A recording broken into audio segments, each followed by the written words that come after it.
sir. Leader of the third party. Thank you, Honourable Speaker. In 2021, BC had the largest mass casualty event caused by weather.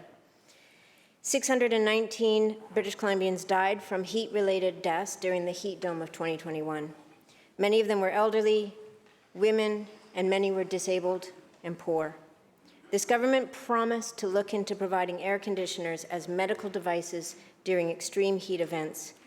And now they're 3 months late on their deadline to even announce their plans. My question, Honourable Speaker, is to the Premier.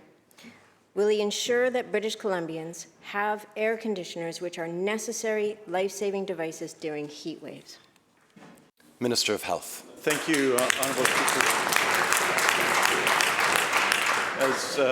As the member will know, we've taken substantial action in response to the circumstances of the heat dome. Honourable Speaker, the member will know that includes the launching of the BC Heat Alert and Response System, the release of the Preparedness Guide, the supporting of local authorities and First Nations by creating an extreme heat funding stream under the Community Emergency Preparedness Act, and providing guidance and funds for local authorities to open cooling centres as well. We're reviewing along, my ministry and the Ministry of Social Development is reviewing the very issues raised by the honourable member.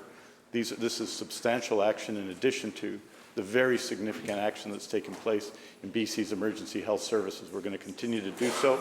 I would be happy to meet with the honourable member on this question to discuss the progress that we've made. Leader of the third party. Thank you, Honourable Speaker. And substantial action is actually what Oregon did. After the devastating heat dome hit Oregon, the very next summer, the government provided air conditioning units to low-income housing.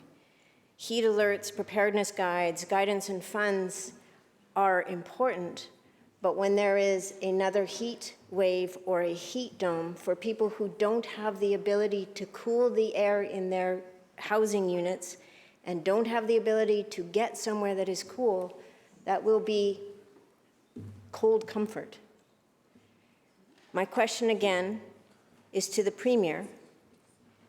What has the Premier learned from the 2021 heat dome, and how will this government act differently to prevent mass casualties in the future?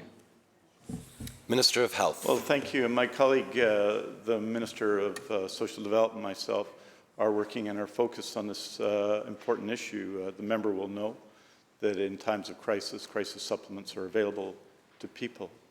In addition to that, Honourable Speaker, we're taking systematic action, Honourable Speaker, across a range of issues that I detailed to the honourable member earlier, including the issue that she has raised. These are fundamental issues that involve action for people, that's crisis supplements, and direct supports to local governments and organizations and others to ensure that cooling stations and other things are in place. Action across the range of health services, but also broader services than that. In communities that will mean, I think, working closely with local governments to support all communities, especially communities that require, for example, supports with respect to greening neighbourhoods in communities. This is an issue that the government, especially the Ministry of Social Development and the Ministry of Health, are working very closely on. And I look forward to continuing to work with all members of the House on this vital question to all British Columbians. Thank you, Minister.